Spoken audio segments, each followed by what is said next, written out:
Gente, mais uma vez eu quero agradecer a sua audiência e a gente hoje vai conversar com um expert, com um especialista em gestão de condomínios inteligentes. É uma área crescente, um mercado aquecido no Brasil e no mundo.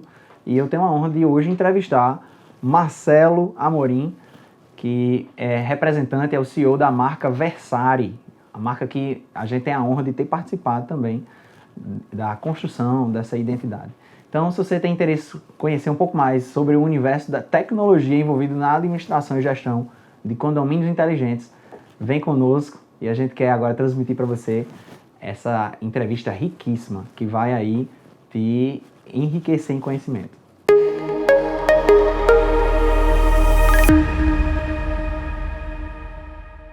Gente, mais uma vez voltando aqui em nossa entrevista, eu quero agradecer mais uma vez a sua audiência e dizer a vocês que hoje eu estou muito honrado, estou muito feliz, tendo a honra aqui de entrevistar meu amigo Marcelo Amorim, ele que é administrador de empresas, é um campinense, mas que está alocado aqui, sediado, vivendo em João Pessoa, na capital, já há um bom tempo. E sendo ele um campinense, né, tem muito do empreendedorismo de Campina Grande aí nas suas veias. Eu queria apresentar ele a vocês, ele que é o representante do CEO da marca Versari, Condomínios Inteligentes. Seja bem-vindo. Obrigado, Bruno. Bom dia aos seus telespectadores. Uma satisfação enorme estar aqui sendo entrevistado por você. Muito bem, Marcelo. Eu queria conversar, Marcelo, e aqui desde já, inclusive até com os nossos, a nossa audiência, queria dizer que é um ambiente informal, a gente vai conversar, vai ter papo. Vou até tomar uma aguinha aqui, você pode também ficar super à vontade. Tranquilo. Mas eu queria entender um pouquinho como foi, né, a história, um pouquinho da história da marca Versari, como que ela surgiu e como é que você startou essa história toda, né? Me conta um pouquinho aí dessa história. Vamos lá. Nossa empresa ela já tem uma atuação no mercado da Grande João Pessoa e até hoje alcance no Alto Sertão da Paraíba. Uma história, uma caminhada de quase 20 anos. 20 anos. 20 anos. E ao longo de todo esse tempo aí, a gente sempre focou muito em processos inteligentes de gestão na área de condomínio. Prestação de serviço atrelada à tecnologia sempre esteve no nosso DNA. Mais recentemente, a gente passou por um processo de branding, desenvolver uma nova marca, uma marca inteligente, uma marca que tivesse compatível com esse momento, né, que é o momento onde está imperando a indústria 4.0, e a Versari ela veio para nos representar melhor, né? Porque ela tá linkada com a versatilidade que nós temos no dia a dia, né? Marcelo, então você estava falando que desde o início desses 20 anos de trajetória, né, você sempre já pensou em como realizar processos inteligentes para resolver problemas, para administrar melhor. E essa história de 20 anos hoje já alcança não só a pessoa, mas também outros lugares da própria Paraíba, não é assim? Isso. Certo. A gente hoje tem gestão em condomínios que vão do litoral norte até o Alto Sertão da Paraíba. Temos contratos lá na região de Souza, por aquela região, condomínios de grande porte, onde a gente consegue chegar exatamente pelo uso da tecnologia. É praticamente uma administração remota, né? Interessante isso que você sempre frisou muito numa conversa, no bate-papo que a gente teve antes da entrevista. Ele falava muito sobre o uso da tecnologia no ambiente corporativo. E, gente, vocês não têm noção. Eu entrei aqui no espaço da Versari e quero publicamente elogiar, Marcelo, pela organização. É fantástico. Você entra e o ambiente lhe demonstra o quanto eles são organizados. Mas não é só uma organização visual. Existe também uma organização de uso de tecnologia. Fala um pouquinho, Marcelo, como a tecnologia agrega valor, né, à sua atuação. Então, organização, Bruno, eu acredito que seja o nosso valor mais forte, né, o nosso valor que talvez melhor nos represente. E a organização, ela tem uma amplitude muito grande. Ela tem que estar relacionada com a organização na gestão em si, mas principalmente nos processos que geram informação para o nosso cliente, né? E hoje a gente consegue fazer isso de uma maneira totalmente atrelada com o uso de tecnologia. Então, existem processos bem definidos que com o uso da tecnologia a gente faz chegar na ponta todas as informações que são inerentes a cada cliente. Você acha que seria possível esse crescimento sem o uso da tecnologia, por exemplo? Difícil. A gente está chegando num momento, eu acredito muito que a pandemia do coronavírus, ela nos impulsionou a uma evolução muito rápida. Talvez aí a gente tenha que ter evoluído 5 anos em um, né? E a tecnologia, ela proporciona esse passo, né? Na verdade. Então, o crescimento numa escala maior hoje, ele está completamente linkado com o uso de tecnologia de ponta, né? E a oferta é cada vez maior. Então, a Versari hoje, ela usa os processos, a tecnologia de ponta disponível no mercado para cada processo em que ela está inserida, né? Desde a recepção de documentação de cada cliente até a entrega da pasta de prestação de contas, que é o nosso produto final. Hoje, tudo isso é no ambiente digital. Ou seja, é fundamental o empreendedor ele investir para que seu negócio se torne muito mais versátil, como é a proposta da marca de vocês, e consiga, logicamente, atender cada vez mais clientes com mais eficiência, né? Crescer fazendo mais com menos. Com certeza. Mas vamos voltar aqui um pouquinho. Você falou uma história pitoresca, algo muito interessante sobre a marca, inclusive, que está aqui atrás, que é o significado desta marca é justamente a junção a união de forças, né, assim, em prol de um objetivo, comum, né? E esse estudo que você fez para criar uma marca nova, esse processo de branding, ele agregou valor? Bastante. Ele nos deu a condição de nos reposicionarmos no mercado. Ele nos deu também a possibilidade de fazer com que o nosso público-alvo entendesse que aqui é uma empresa onde se vende valor e não preço. Então a gente tem isso muito bem hoje posicionado, exatamente porque todo esse trabalho emana do processo do branding. Marcelo, né? Mas vamos falar assim de forma muito prática. Às vezes eu vejo muito na mídia e muita gente falando sobre essa questão de preço e valor. Mas na prática mesmo, você percebe isso como algo relevante? Ou seja, você investiu para produzir uma marca nova, um conceito novo, você investiu para treinar a sua equipe com essa filosofia de trabalho, você registrou a marca para se blindar e se proteger em relação ao seu capital intelectual. Mas, de fato, na prática, você percebeu uma diferença? Por exemplo, todo esse processo e esse investimento gerou novos negócios mais sólidos e lucro para a empresa? Sim, gerou. Sim. Gerou por conta desse posicionamento, né? A gente criou um canal de comunicação muito eficaz entre a empresa e o mercado, e a gente conseguiu fazer o mercado entender de que na nossa empresa a gente tem muito valor agregado. E, então isso está completamente relacionado com a questão da formação do preço. Por que é que na Versari eu vou pagar de repente um ticket médio acima do mercado? Porque eu estou em busca dos valores deles e não apenas do que eu vou pagar. Entendeu? Entendi. Então, hoje a gente consegue colocar isso de uma maneira muito eficiente, pontual, de forma com que isso seja uma questão pacificada. Entendi.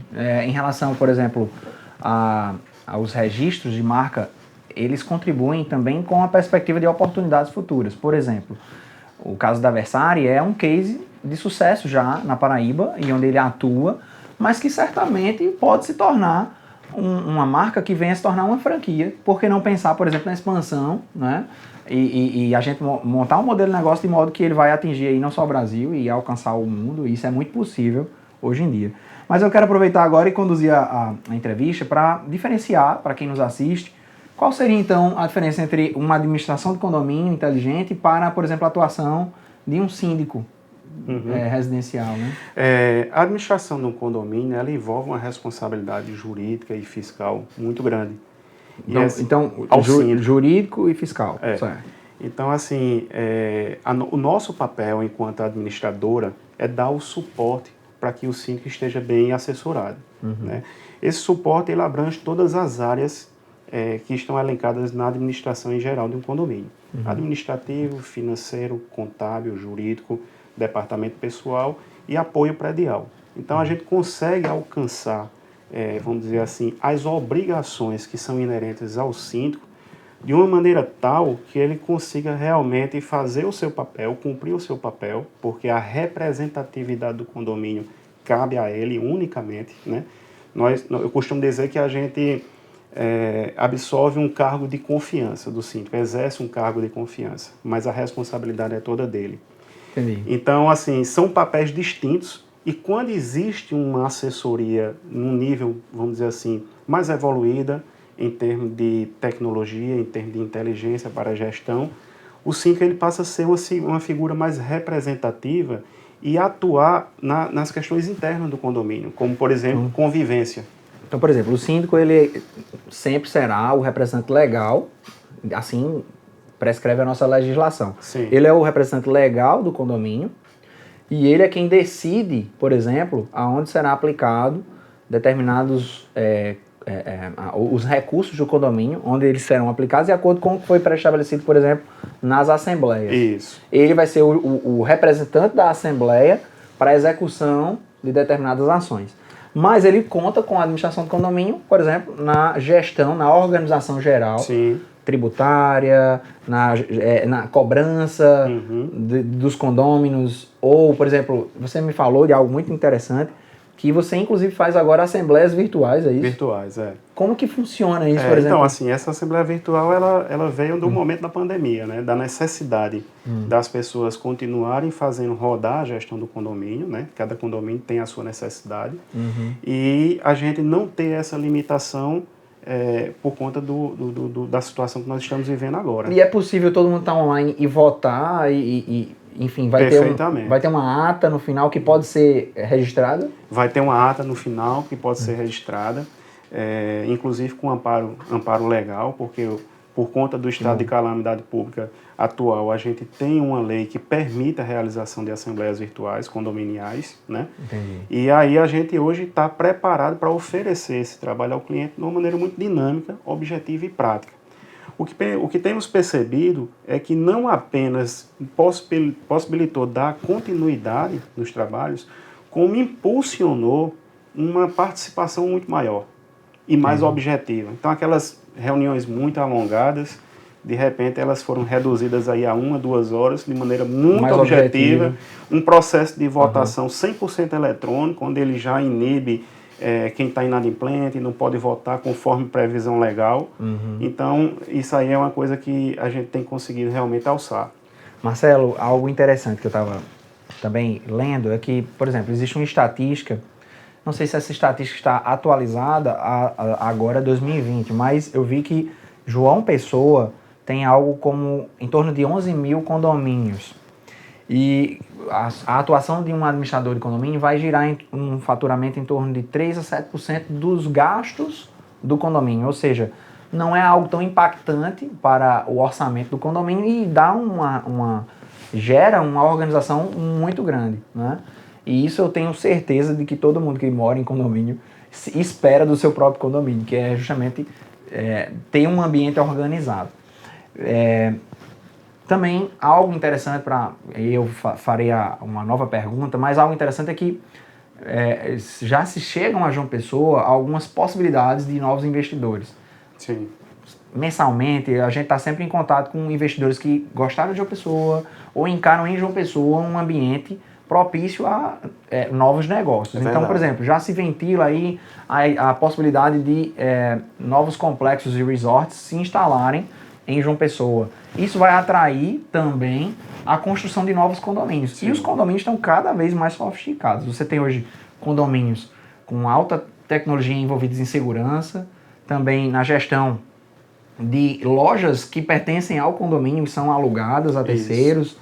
Tem academia, gente de condomínio. Então tem uma complexidade que eu acho que já deixou de fora aqueles que eram os administradores amadores. Amadores. Não é isso? Verdade. Então, você ainda se depara muito com essa questão de amadorismo. Existe demais. Não é?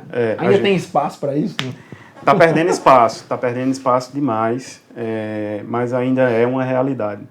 A gente se depara muito com a situação de empresas sendo abertas diariamente, sem o menor know-how, sem o menor conhecimento técnico da área de gestão condominial. E isso termina dificultando um pouco o desenvolvimento econômico nesse mercado, né? Então, assim, eu acredito muito que nos próximos anos essa mentalidade ela vai estar completamente desenvolvida no sentido de buscar exatamente aquilo que é melhor para o seu empreendimento e não apenas aquilo que é mais barato. Eu trabalho muito com essa ótica, né, de oferecer o melhor no melhor valor possível. Então, assim, os condomínios hoje eles estão realmente num nível de complexidade cada vez maior. São condomínios clube, condomínios resort, empreendimentos de grande porte, com toda a estrutura que é preciso, né, manter essa estrutura.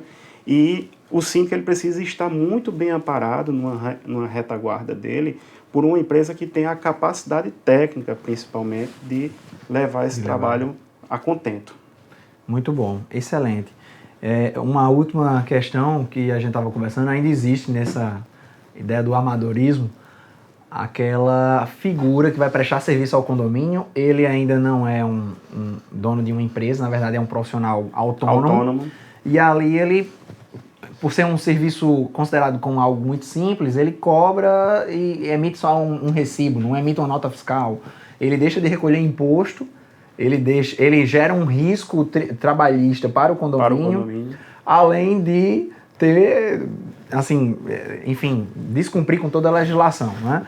Então, nesse sentido, a administração do condomínio também auxilia o síndico e o condomínio a estarem, assim, minimizando seus riscos, não é isso? É verdade. Bruno, o síndico, via de regra, ele não tem conhecimento técnico para essa função.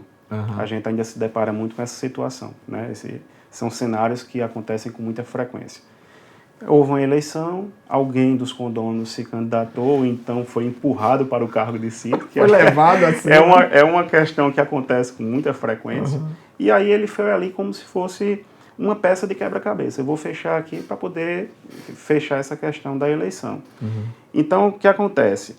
Ele não tem o conhecimento técnico, né? E nem tem o real conhecimento da legislação que envolve a responsabilidade a qual ele se assumiu, a que ele assumiu, né?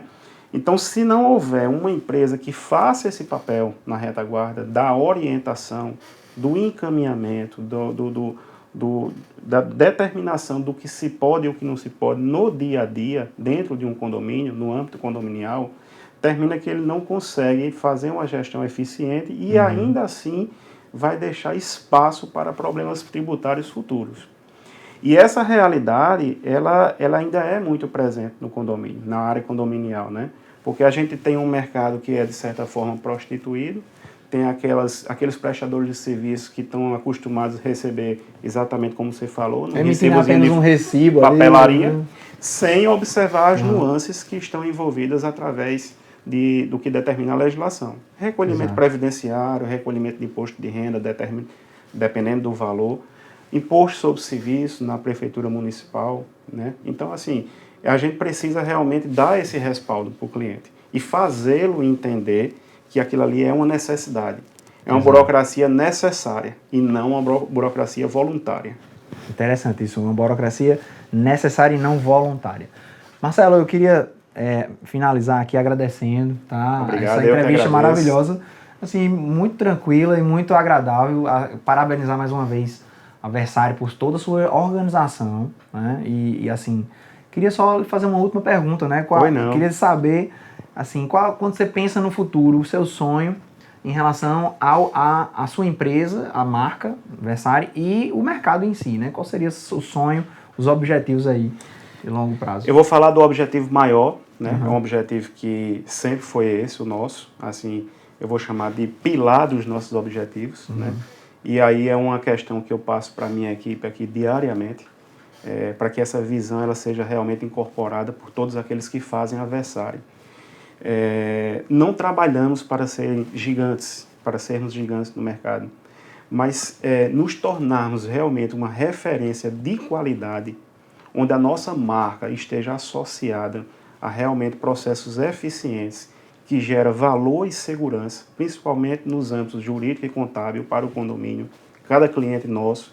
Esse é um objetivo que a gente persegue e eu acho que vai perseguir sempre, né? Porque o mundo evolui no dia a dia e a gente sempre está buscando coisas novas, evoluir junto com a tecnologia para que a gente alcance esse objetivo. Então, se você perguntar qual é o seu objetivo maior, é nos tornarmos referência de qualidade onde a gente estiver atuando. Muito bom, parabéns mais uma vez, obrigado. Obrigado, viu? eu que agradeço. Excelente entrevista, você se comporta muito bem assim diante das câmeras, viu? Tá, parabéns. Gente, Obrigado. mais uma vez eu quero dizer a vocês, é possível fazer, criar novas marcas que venham a revolucionar mercados, né? Então aqui na Paraíba a gente tem muita coisa interessante e eu quero contribuir de alguma forma para que vocês também conheçam, né, um pouco de marcas extraordinárias que estão aí inovando em seus próprios mercados. Então, se você tem interesse de conhecer um pouquinho mais sobre cada um desses mercados, vai acompanhando aí a produção de vídeos que a gente está trazendo para ti, aqui na Fleet, e eu, Bruno Menezes, tenho a honra de poder participar de toda essa história também, junto com pessoas extraordinárias, como o Marcelo. Que Deus abençoe você, sua história, e a gente se vê no próximo vídeo. Obrigado e até a próxima.